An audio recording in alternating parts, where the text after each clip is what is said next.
Honestly, don't want to open debate on this.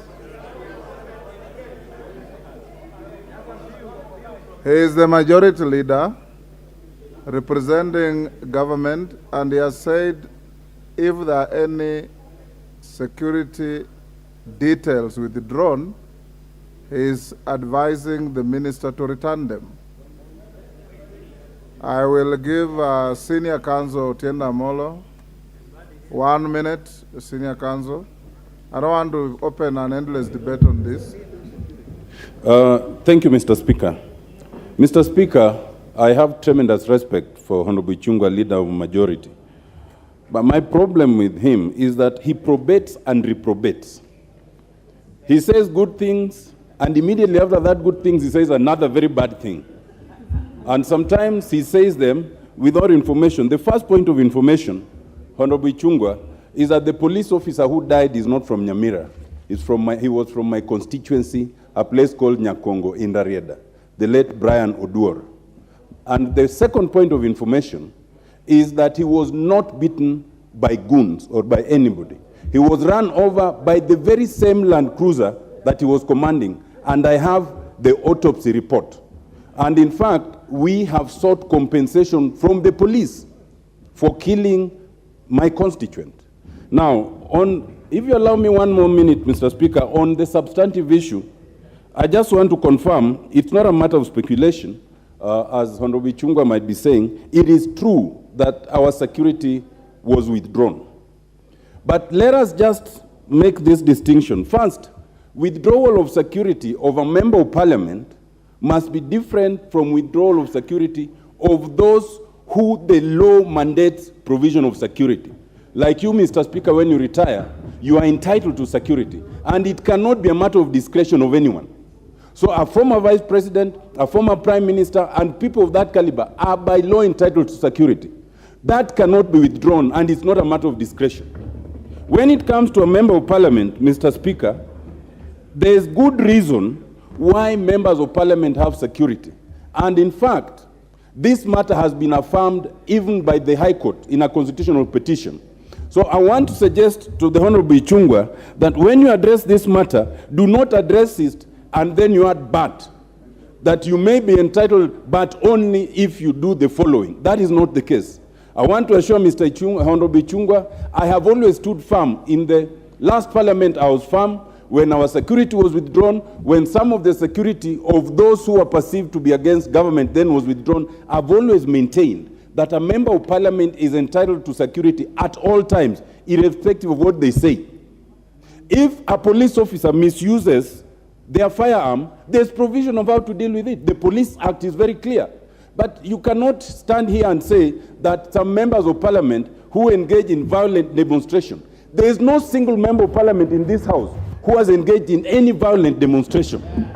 So you cannot then come and start saying that if you engage in violent demonstration, and in any event, exercise of a constitutionally provided right cannot be irresponsible. Mr. Speaker, I just want to emphasize this point, that even those who think it's a matter of discretion, if you lose one member of parliament, and right now, there are situations and there are people who have been tasked to deal with some members of parliament, including myself. Losing one member of parliament, it is these same people who will be crying on how much money you're using to do the by-election. So, Mr. Speaker, what I wanted to invite you to do is to make a very firm finding that irrespective of where you are, whether you are in government or not, minority or majority, a member of parliament is entitled to security until and unless there is misuse, in which case they are dealt with under the Police Act. Thank you, Mr. Speaker. Yes, Didymus, what's your point of order? I raise on point of order number 91, that a member shall be responsible for the accuracy of any facts which the member alleges to be true and may be required to substantiate any such facts instantly. Honorable Speaker, the honorable member for Rarieda has claimed that some people have been tasked to eliminate certain members of parliament. This is a very weighty allegations which the honorable member should be called upon to substantiate. And he is a senior counsel, he's a senior lawyer in this country. even though I am aware that he's the one who misled the Kenyans through the committee of experts in drafting some of the very useless chapters in our constitution now, and he should be called upon to substantiate or withdraw them.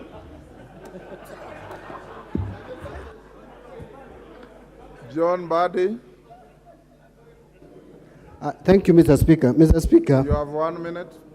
Just a minute. Yes. Let me then choose what to say. Yes. Mr. Speaker, I wanted to put emphasis that where an act of parliament confers a benefit, privilege, or whatever it is to an office, that must be respected. And Mr. Speaker, I was telling Honorable Ichung'wah that this law that confers the privilege of security to former Prime Minister, Deputy President, former speakers, is a bill that I personally sponsored in this House. And I was telling him I cannot allow that and sit in this House and see the law that I brought, that anybody urinating on law that I brought to this House.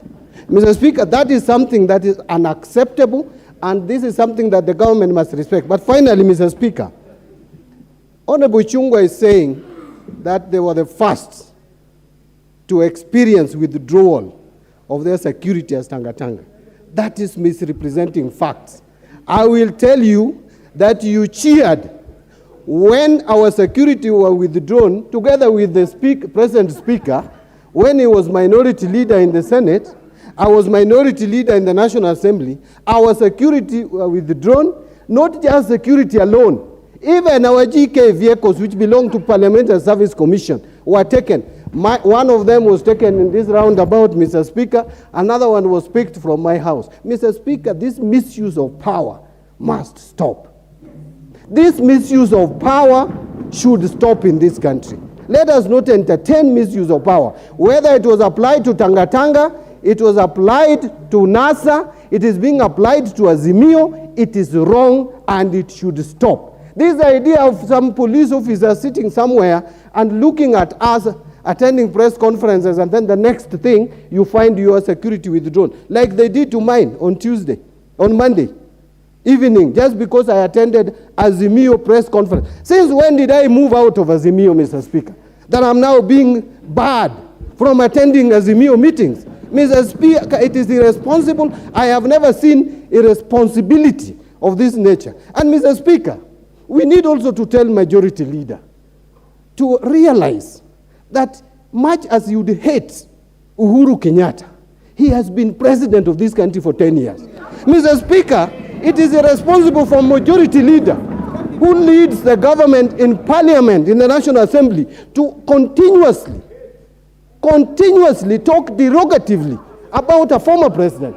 Mr. Speaker, that is something that we should not accept as a country. You cannot say that a former president has led goons. No, that is irresponsible. You can't talk like that. No. Order. I mean, order, honorable members. Order, honorable members.